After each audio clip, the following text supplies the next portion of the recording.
So at this point, we've already entered our raw data and we have it graphed with error bars in the vertical and horizontal with all of our labels. So the goal of this video is going to be adding the maximum and minimum best fit lines. So this data is already looking linear, so it is a good point to start adding those trend lines. If, of course, this was non-linear data, we would need to linearize before going through this process. So I'm going to come over here and I'm going to just kind of take some space below my data entries above. I'm going to enter data for our maximum best fit and our minimum best fit. We are going to be constructing some coordinate points, so we're going to need the mass, the x coordinate, and the length, the y coordinate, for our maximum and minimum best fits. So let's talk about the maximum, or the steepest best fit. As a general guideline, you want to start by putting your steepest best fit through the bottom of the leftmost vertical error bar. And for your rightmost point, you want the top of that vertical error bar. So we're going to choose points to add to the bottom and the top of our leftmost and rightmost data. Let's tackle this one first. We want it to go through this bottom error bar of our leftmost point. Our x value of this point is going to be 50. Our y value, our length value, is going to be whatever that value is minus the error bars.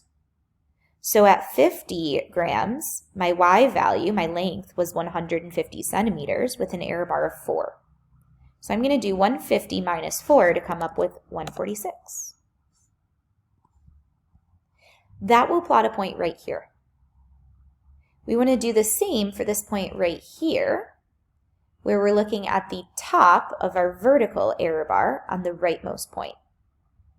The x value of this point is still going to be at 250, but the y value is going to be whatever that original y value was plus the error bar. For 250 grams, we're looking at a value for length of 170 centimeters. We're going to have to add the error bar to get to the top, so 170 plus 4 gives me 174. Since I'm here, I'm also going to determine the points for the minimum best fit, or the shallowest. Now again, as a guideline, something to start with that you can always adjust later, as a guideline, your minimum best fit is going to go through the highest part of the vertical error bar in your leftmost point, and the lowest part of your vertical error bar in your rightmost point.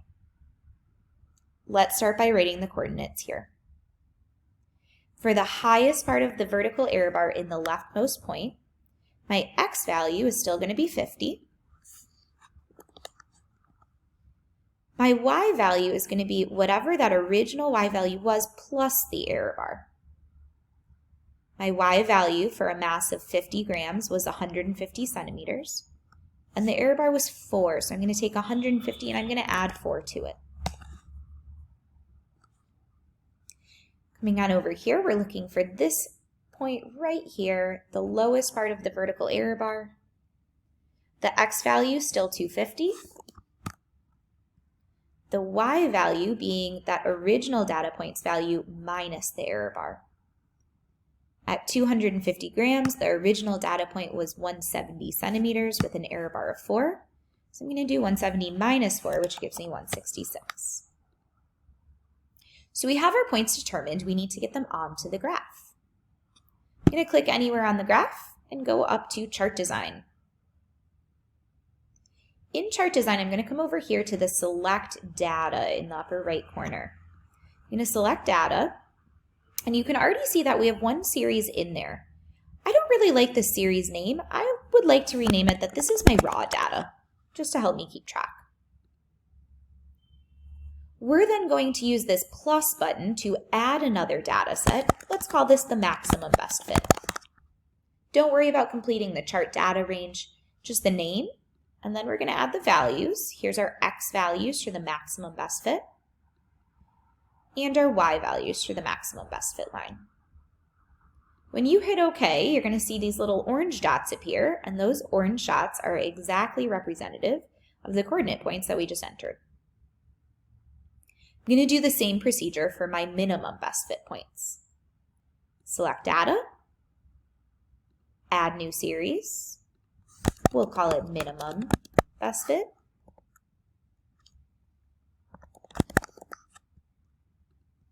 And select our X values and select our Y values.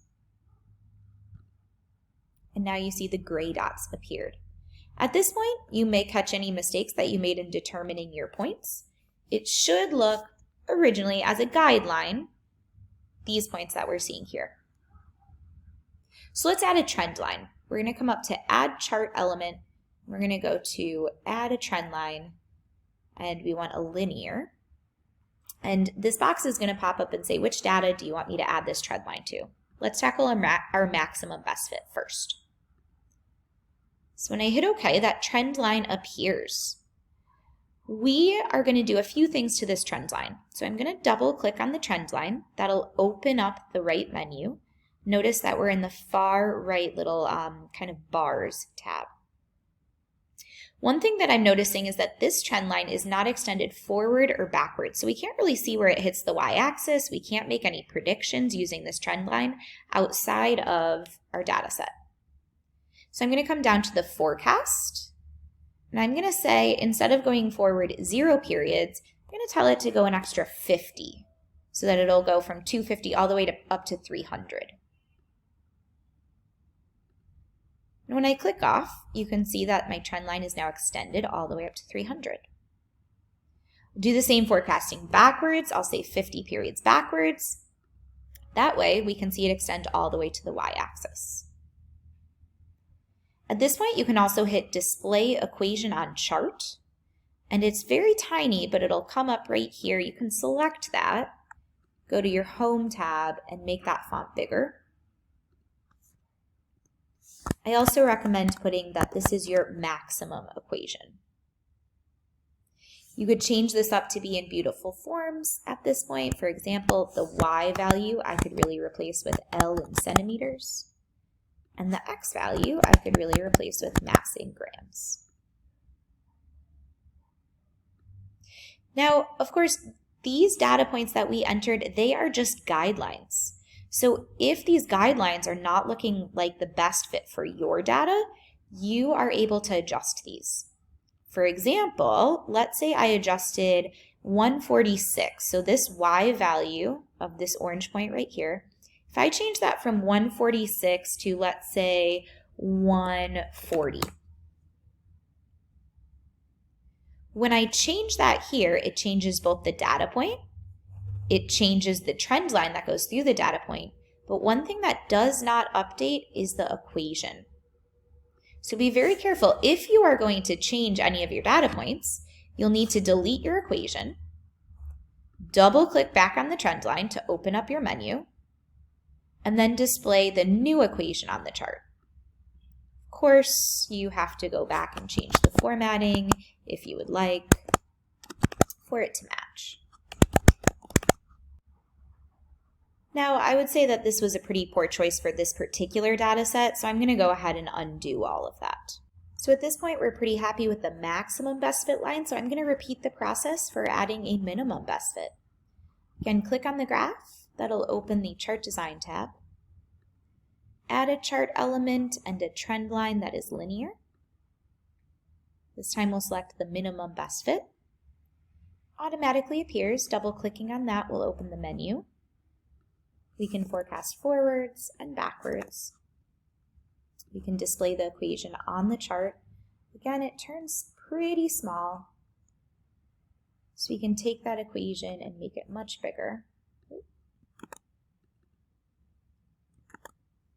Back in the Home tab, choosing a larger font size, maybe even a little bigger, and labeling that is your minimum equation.